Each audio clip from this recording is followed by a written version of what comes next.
खिदमत में इमाम अली का मुद्दा पेश करोगे। अदादारों, मैं आपको खास लम्हा याद दिलाऊं और फिर आप अपने आप से न रोक पाओगे कि ना अली कभी दुश्मन से डरे, ना अली वाले कभी दुश्मन से डरे। हमने शहादत को अपने लिए शहादत समझा है। शहादत हमारी मीरास है। रावी कहता है कि 19वीं रमजान की शब है और कूफे की गलियां हैं।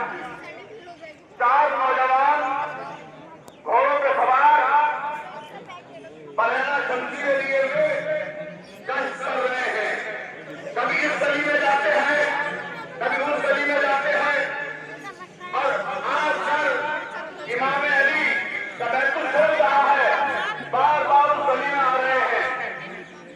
इमाम अली कहते हैं, हुसैन बेटा, मुझे ऐसा महसूस हो रहा है जैसे बाहर घोड़ों के छोड़ने की आवाजें आ रही हैं। कोई गलियों में घोड़े उड़ा रहा है।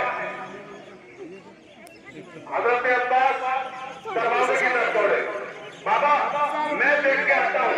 तो अब्बास खड़े जाओ, अब्बास खड़े जाओ। मौलाए कायनात ने अब्बास को रोक दिया, खुद दरवाजे पर आए, दरवाजा खोला। क्या देखा कि 4 नमाज़पोश नौजवान बरहना शमशीरें लिए हुए घोड़ों पर रखे हुए हैं।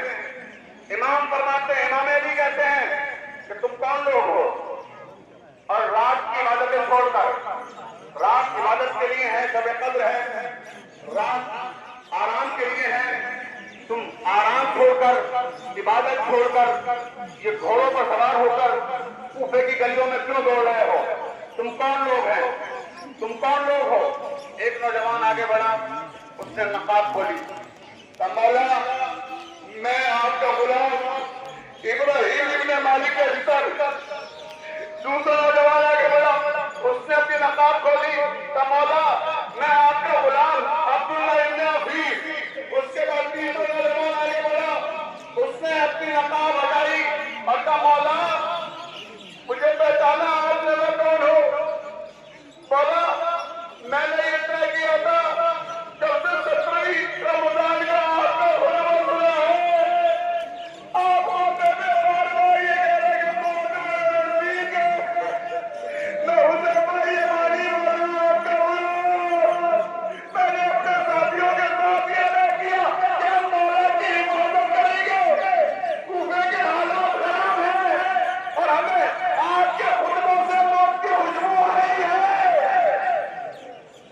मौला, हम आपकी हिफाजत के लिए आए हैं। हुज़ैफा यमानी सामने खड़े हुए हैं, इब्राहिम इब्ने मालिक अस्कर सामने खड़े हुए हैं, अब्दुल्ला इब्ने हफीज मौलाए कायनात के सामने खड़े हुए हैं। सारे नौजवान रो रहे हैं और कहते, मौला हमें अपनी हिफाजत के लिए, खुदा के लिए यहाँ रहने दीजिए। इमाम कहते, नहीं, तुम सब घर जाओ, अपने अपने घर जाओ, अल्लाह की इबादत करो, इबादत की रात है। हुज़ैफा यमानी कहते, मौला मौला खुदा के लिए हमें यही रहने दीजिए। आप जब नमाज पढ़ाने जाएंगे हम आपके साथ साथ चलेंगे।